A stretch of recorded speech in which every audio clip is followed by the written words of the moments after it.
मेरी आप लोगों से एक रिक्वेस्ट है कि आप इस चैनल को सब्सक्राइब करें, बेल का बटन दबाएं, जिससे कि मुझे आपके लिए और नए नए वीडियो बनाने की प्रेरणा मिलती रहे।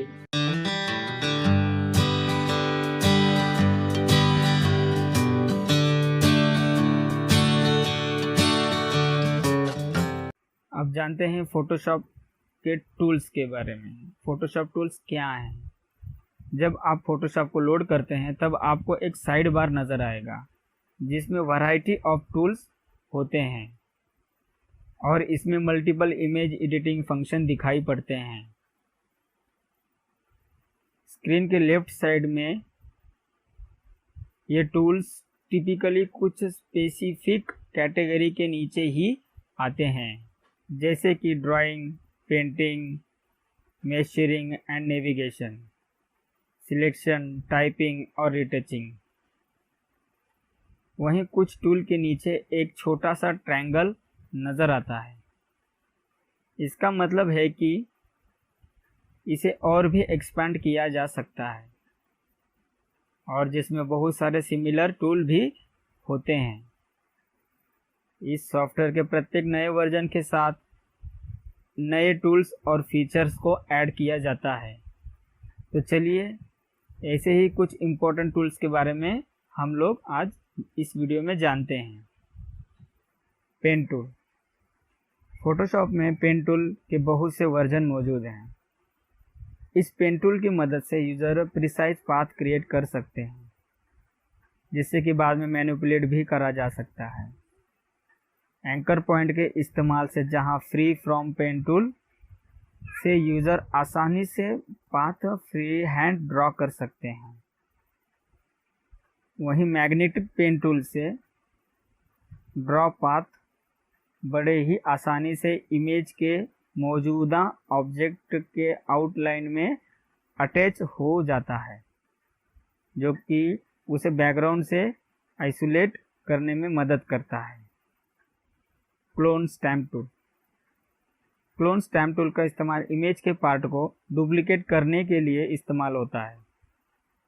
ये डुप्लीकेशन मोड के हिसाब से पार्ट या फुल हो सकता है। Shape tool.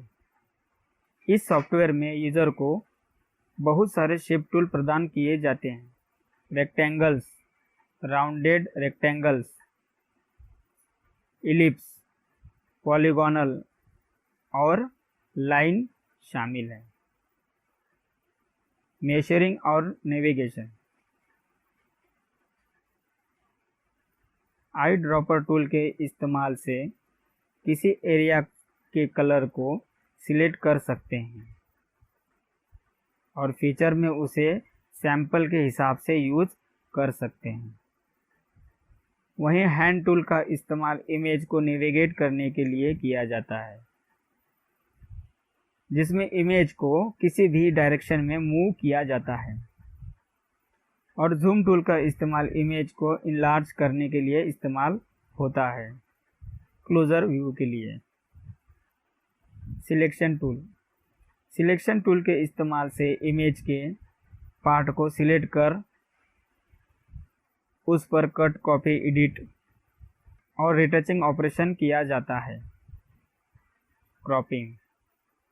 क्रॉप टूल के इस्तेमाल से किसी पर्टिकुलर एरिया को सिलेक्ट किया जाता है और बाकी के एरिया को डिस्कार्ड किया जाता है।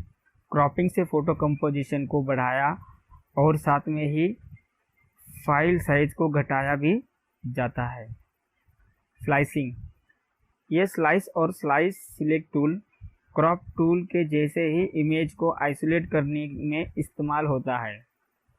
स्लाइस टूल से इमेज को बहुत से हिस्सों में स्लाइस या काटा जाता है, अपनी अपनी ज़रूरत के हिसाब से।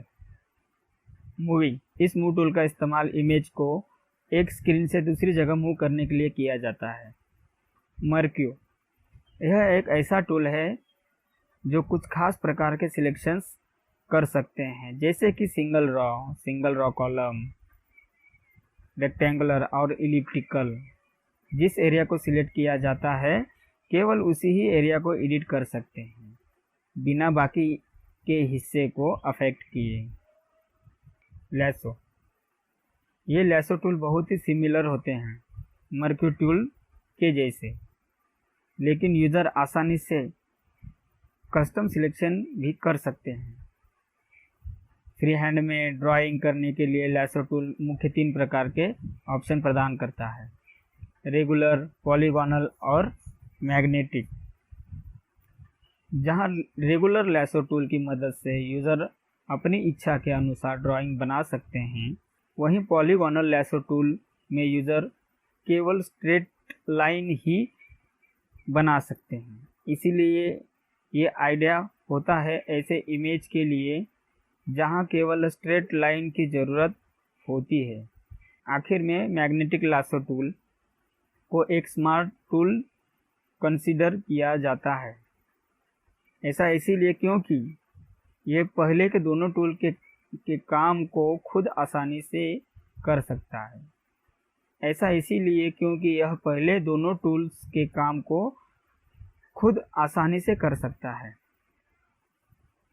मैजिक वांड टूल सिलेक्ट कर सकता है ऐसे एरिया जो कि बेस होते हैं पिक्सल ऑफ सिमिलर वैल्यू के। इस टूल में बहुत सारी सेटिंग होती हैं, इसलिए यूज़र को उन सेटिंग का चुनाव ठीक से करना चाहिए और साथ में ही यूज़र को सही इमेज का भी चुनाव करना चाहिए। इस टूल के इस्तेमाल के लिए इरेजर, इस इरेजर टूल को एक्टिव लेयर के कंटेंट को इरेज करने के लिए कर सकते हैं। स्ट्रेट इरेजर टूल के साथ साथ इसमें 2 और भी ऑप्शन अवेलेबल होते हैं: बैकग्राउंड इरेजर और मैजिक इरेजर। जहां बैकग्राउंड इरेजर का काम होता है किसी भी इमेज के पार्ट को डिलीट करना जो कि ऑब्जेक्ट के एज में स्थित होते हैं। इस टूल का इस्तेमाल बैकग्राउंड से ऑब्जेक्ट को एक्सट्रैक्ट करने के लिए किया जाता है। वहीं मैजिक इरेजर टूल का इस्तेमाल सिमिलर कलर पिक्सल को डिलीट करने के लिए किया जाता है। ये मैजिक वांड टूल के समान ही होता है। इस टूल का इस्तेमाल उन जगहों को डिलीट करने के लिए होता है जो कि समान कलर के या जिसकी टोन इमेज के बाकी हिस्सों के साथ कंट्रास्ट हो। वीडियो एडिटिंग, एडोब के CS5 एक्सटेंडेड एडिशन में या उसके ऊपर वाले एडिशन में वीडियो एडिटिंग का ऑप्शन भी प्रदान किया जाता है। यूज़र को जो कि बहुत सारे वीडियो फाइल फॉर्मेट जैसे कि MOV, AVI और MPEG-4 फॉर्मेट को सपोर्ट करता है। इसका इस्तेमाल भी इमेज एडिटिंग के जैसे ही आसान होता है। 3D प्रिंटिंग टूल, इस टूल के इस्तेमाल से यूज़र अब 3D प्रिंटिंग के डिज़ाइन को क्रिएट और एडिट भी कर सकते हैं। कलर रिप्लेसमेंट टूल, इस कलर रिप्लेसमेंट टूल के इस्तेमाल से यूज़र कोई भी कलर को चेंज कर सकते हैं। इसके साथ ओरिजिनल इमेज के हाईलाइट और शैडो को बिना कोई अफेक्ट किए हुए। वर्क फाइल को कैसे क्रिएट और ओपन किया जाता है। आप ज़रूर जानना चाहेंगे कि फ़ोटोशॉप कैसे चलाते हैं। अब तक आपको फ़ोटोशॉप के टूल के बारे में पता चल गया होगा। चलिए जानते हैं कि कैसे हम वर्क फाइल को कैसे क्रिएट और ओपन करते हैं। सबसे पहले नया डॉक्यूमेंट क्रिएट कैसे करा जाता है वह देखते हैं। एक नया डॉक्यूमेंट क्रिएट कैसे करें। सबसे पहले सिस्टम बार को लोकेट करें। जहां आपका सिस्टम बार होता है यह ऊपर वाला, इसमें से फिर सिलेक्ट करें फाइल मेन्यू को। फाइल में से जाएं न्यू में। अब आपके सामने एक डॉक्यूमेंट खुलेगा। उस डॉक्यूमेंट का यहाँ से नाम डिफाइन करें। उसके बाद एक प्रीसेट या इनपुट कस्टम डायमेंशन को चूज़ करें और कलर टाइप भी चुनें आपके मर्जी के मुताबिक और ओके कर दें। आपका नया डॉक्यूमेंट खुल जाएगा। अब कोई आपका सेव डॉक्यूमेंट को कैसे ओपन किया जाता है वह देखेंगे। एक डॉक्यूमेंट को ओपन कैसे करें, इसमें भी सबसे पहले सिस्टम बार को लोकेट करो, फिर सिलेक्ट करें फाइल मेनू, उसमें से ओपन कमांड को दें। इसका कीबोर्ड शॉर्टकट है कमांड ओ मैक में और कंट्रोल ओ विंडोज़ में। फिर जो फाइल आप ओपन करना चाहते हैं उसे ब्राउज कीजिए या उसे वहाँ आपने जहाँ सेव किया वो पाथ ढूंढिए, फिर ओपन सिलेक्ट कर दीजिए, आपका डॉक्यूमेंट ओपन हो जाएगा। अब जानते हैं हम फोटोशॉप के वर्जन के बारे में। सन 1990 में फोटोशॉप का सबसे पहला वर्जन आया था 1.0, लोगों के इस्तेमाल के लिए लॉन्च किया गया। उसके बाद 1.0, 2.0, 2.5, 3.0, 4.0 एक्सेट्रा एक्सेट्रा 7.0 जैसे बहुत से वर्जन रिलीज किए गए। इसके बाद से फोटोशॉप की एक और नई सीरीज भी आई, जिससे कि Photoshop CS, CS3, CS6, CC 2018, 2019। अभी की बात करें तो फोटोशॉप CC 2020 इसका सबसे लेटेस्ट वर्जन है। एडोब फोटोशॉप कैसे डाउनलोड करें? यदि आप एडोब फोटोशॉप के ट्रायल वर्जन को डाउनलोड करना चाहते हैं तब एडोब फोटोशॉप ट्रायल वर्जन की वेबसाइट पर आप जाकर उसे डाउनलोड कर पाएंगे। ऐसे बहुत सी वेबसाइट हैं जो कि फ्री में एडोब फोटोशॉप के क्रैक वर्जन को डाउनलोड करने के लिए उपलब्ध करवाते हैं और यहाँ से आप इन्हें डाउनलोड भी कर सकते हैं। लेकिन मेरे हिसाब से ऐसा करना ठीक नहीं है, क्योंकि अक्सर पायरेटेड वर्जन होते हैं जिनके साथ वायरस के आने की ज़्यादातर संभावनाएं होती हैं। इसीलिए ओरिजिनल ही खरीदने में सबकी भलाई है। एडोब फोटोशॉप के क्या एडवांटेज हैं? चलिए एडोब फोटोशॉप के एडवांटेज के विषय में कुछ और थोड़ी जानकारी जान लेते हैं।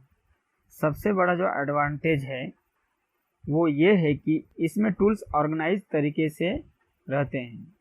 इसमें क्विक एक्सेस एबिलिटी होने से कोई भी सिंपल और कॉम्प्लिकेटेड एडिटिंग आप आसानी से कर सकते हैं। इसमें ऐसे बहुत से टूल होते हैं जिसका इस्तेमाल आप एडिटिंग के साथ साथ बहुत से चीज़ों में भी कर सकते हैं। ये बहुत से फ़ोटो फॉर्मेट को सपोर्ट करता है, जिससे इसमें फ़ोटोज़ आसानी से इंपोर्ट किया जाता है और उन्हें एडिट भी किया जा सकता है। इसे चलाने के लिए आपको ज़्यादा नॉलेज होने की ज़रूरत नहीं है, बस थोड़ी सी क्रिएटिविटी होने से आप इसे बहुत ही अच्छी तरीके से चला पाएंगे और बहुत ही अच्छा पैसा बना सकेंगे। लोग इसका इस्तेमाल पर्सनल के साथ साथ प्रोफेशनल डिज़ाइनिंग बनाने के लिए भी करते हैं। इसके निरंतर इस्तेमाल से आप इसके एडवांटेज स्किल को भी सीख सकते हैं, जिन्हें कि आप किसी को भी सिखा सकते हैं।